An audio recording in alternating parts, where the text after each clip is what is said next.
YCP ప్రభుత్వం అధికారంలోకి వచ్చిన తర్వాత రాష్ట్రం పరిస్థితి అధోగతి పాలైందని టీడీపీ మాజీ ఎమ్మెల్యే అరమిల్లి రాధాకృష్ణ విమర్శించారు. పశ్చిమ గోదావరి జిల్లా తణుకులోని 18వ వార్డులో నిర్వహించిన గౌరవ సభలో ఆయన పాల్గొన్నారు. నేడు రాష్ట్రం అప్పుల్లో కూరుకుపోయిందని మాజీ మంత్రి దుయ్యబట్టారు. స్టేట్లోని ఎంతో మంది యువకులు గంజాయికి బానిసలయ్యారని, వారిని ఏ ఒక్క నాయకుడు కూడా పట్టించుకున్న పరిస్థితి లేదన్నారు. జగన్ ప్రభుత్వం నిత్యావసర వస్తువుల ధరలు విపరీతంగా పెంచేసిందని ఆవేదన వ్యక్తం చేశారు. ప్రజల నుండి సొంత ఇంటికి 10,000 రూపాయలను వసూలు చేసి నిరుపేదలను ఇబ్బంది పెడుతున్నారని ఆగ్రహం వ్యక్తం చేశారు.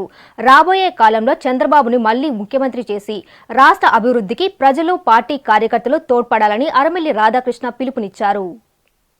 18వ వార్డులో నిర్వహిస్తున్నటువంటి గౌరవ సభకు సభాధ్యక్షత వహిస్తున్నటువంటి సర్పరాజు గారికి, స్థానిక వార్డు తెలుగుదేశం పార్టీ అధ్యక్షుడు గోపాల్ గారికి, వేదికను అలంకరించినటువంటి మున్సిపల్ చైర్పర్సన్, మాజీ మున్సిపల్ చైర్పర్సన్ వెంకటబాబు గారికి, తణుకు పట్టణ అధ్యక్షులు కలగారి వెంకటేశ్వర గారికి, తెలుగు రైతు అధ్యక్షులు నల్ల భాస్కర్ గారికి, తెలుగు మహిళా రాష్ట్ర కార్యదర్శి అమరాబు రమణమ్మ గారికి, తెలుగు మహిళ తణుకు పట్టణ అధ్యక్షురాలు ఇందిరాదేవి గారికి, తెలుగు మహిళ జిల్లా కార్యదర్శి బాబు గారికి, వేదికను అలంకరించినటువంటి ఇతర నాయకులకు, ఈ కార్యక్రమానికి ఇచ్చేసినటువంటి 18వ వార్డు మహిళలందరికీ కూడా హృదయపూర్వక నమస్కారాలు తెలియజేసుకుంటూ, ముఖ్యంగా ఈరోజు ఈ గౌరవ సభ మనం నిర్వహించుకోవడంలో అంతర్యాన్ని మీ అందరికీ కూడా మన పెద్దలందరూ కూడా తెలియజేశారు.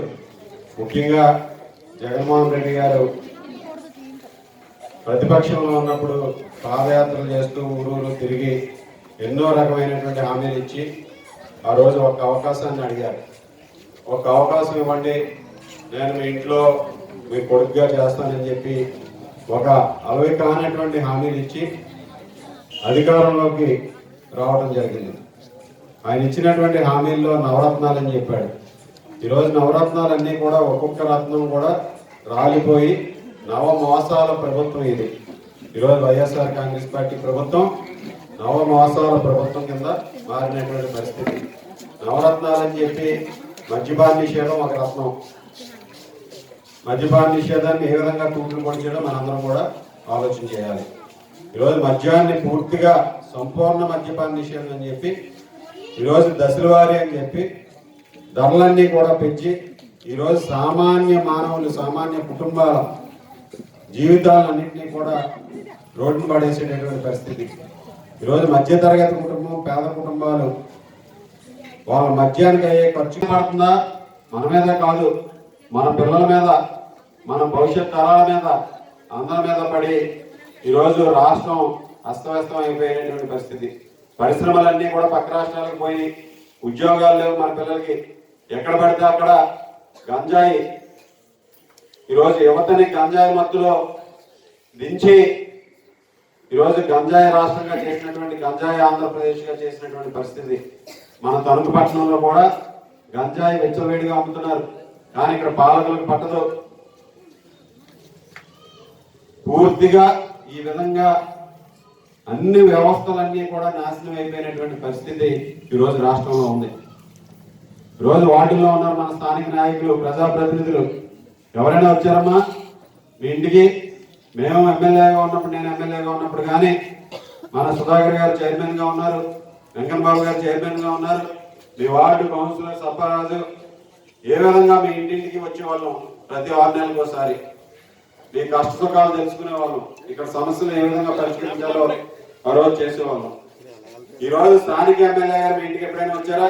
2.5 సంవత్సరాలు కనబడ్డారా? మీ ఇంటికి వచ్చేది ఎవరు? పొద్దున్నే తలుపు తట్టేది వాలంటీర్లు. వాలంటీర్లతో పరిపాలన సాగిస్తున్నారు. ఓట్లేసింది మనం ఎవరికి? వాలంటీర్లకు ఓట్లేసామా, ప్రజాప్రతినిధులకు ఓట్లేసామా? ఏదైనా ఉంటే వాలంటీర్లతో భయపెడుతున్నారు, వాలంటీర్లతో చెప్పిస్తున్నారు, వాలంటీర్లతో ఒత్తిడి చేస్తున్నారు. మీరు సీఎం గారు మీటింగ్ రాకపోతే మీకు 500 రూపాయలు ఫైన్ డ్వాక్రా మహిళలకి. ఈ విధంగా పరిపాలన ఉంది. మీరు అందరూ కూడా అర్థం చేసుకోండి. ఇందాక రాజు చెప్పినట్లు మీరు రాబోయే మున్సిపల్ ఎన్నికల్లో కూడా మీరు అందరూ కూడా ఆలోచన చేసి ఒక మంచి నిర్ణయం తీసుకొని చంద్రబాబు నాయుడు గారి నాయకత్వంలో తెలుగుదేశం పార్టీ అధికారంలో ఉంటే ఈ పట్టణం తెలుగుదేశం పార్టీ ఉన్నప్పుడు మాత్రమే బాగా అభివృద్ధి చెందింది. అన్ని వార్డులు కూడా అభివృద్ధి చేస్తాం. రాబోయే కాలంలో కూడా అదే విధంగా అభివృద్ధి చేస్తామని ఈ సందర్భంగా తెలియజేస్తున్నాం. తెలుగుదేశం పార్టీకి మీరు అందరూ కూడా మద్దతు తెలియజేయండి. రాజు చెప్పినట్లు మా ప్యానల్ గెలిపించండి. చెత్త మీద పన్ను లేకుండా చేసే బాధ్యత మేము తీసుకుంటామని ఈ సందర్భంగా తెలియజేస్తున్నాను. అందులో ఎటువంటి సందేహం లేదు. తీర్మానం చేసి దాన్ని మనం తీర్మానం చేసి ఇవ్వచ్చు. ఇక్కడ ఎమ్మెల్యే గారు తీర్మానం చేయించి పంపారు కౌన్సిల్తో, చెత్త మీద పన్ను వేయండి అని. 60 రూపాయలు వేస్తున్నాడు ఇప్పుడు ఎమ్మెల్యే గారు. ఇప్పుడు మనకి మున్సిపాలిటీ లేదు, మున్సిపల్ చైర్మన్ లేదు, మున్సిపల్ కౌన్సిల్ లేదు. కానీ అంతా కూడా ఎమ్మెల్యే గారి కమిషన్లో జరుగుతుంది. ఎమ్మెల్యే గారు చెప్పారు చెత్త మీద పన్ను వేయండి 60 రూపాయలు అని చెప్పి. ఇప్పుడు అన్నింటి చోట్ల పన్ను వేస్తున్నారు. ఈరోజు ఆయన చేతిలో అధికారం ఉంది కదా, ఇక్కడ పన్ను లేకుండా చూడొచ్చు కదా. కానీ ఇవేమి పట్టవు. మన కష్ట సుఖాలతో సంబంధం లేదు. వాళ్ళ బాగోగులే, వాళ్ళ కమిషన్లే, వాళ్ళ సంపాదనే వాళ్ళ ముఖ్య ధ్యేయం. కాబట్టి మన అందరం కూడా ఆలోచన చేసి రాబోయే కాలంలో మున్సిపల్ ఎన్నికలు ఎప్పుడైనా రావచ్చు మనకి.